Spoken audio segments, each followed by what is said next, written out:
we have to early vote, and it worked. And so that is what we have to do is win. We can't change the election laws. We all want same day counting. We all want, in-person voting, but we don't change anything unless we win. And kicking and screaming and just say the election is stolen and my vote's not going to count and I'm just going to stay home doesn't work.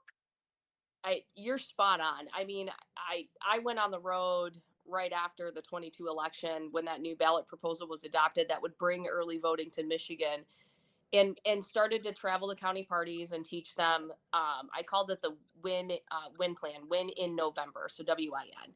And it was really about teaching them early voting's not evil. And even if you think it is, that's fine. It's a constitutional requirement now. It's not going away. So Correct. just like redistricting, we have two choices. We can either kick sand, take our bag, go home, and I can tell you what's going to happen. Like, we're going to get screwed. We're going to lose. It's that preconceived outcome that we're predicting for ourselves that we know it's going to happen, so we don't do anything. And then it happens, and we're like, see, we said it was going to happen.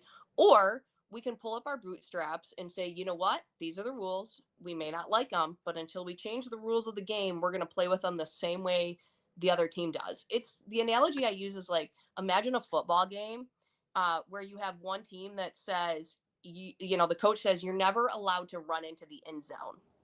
You can only score points with a field goal. Okay, that team is not going to win a lot of football games because they're being handicapped. That's what Republicans do. They're basically saying, well, we don't like these election laws, so we want to just put them aside. We want to ignore that they exist. Okay, well, all of your opponents aren't doing that. And then you're shocked when you lose races.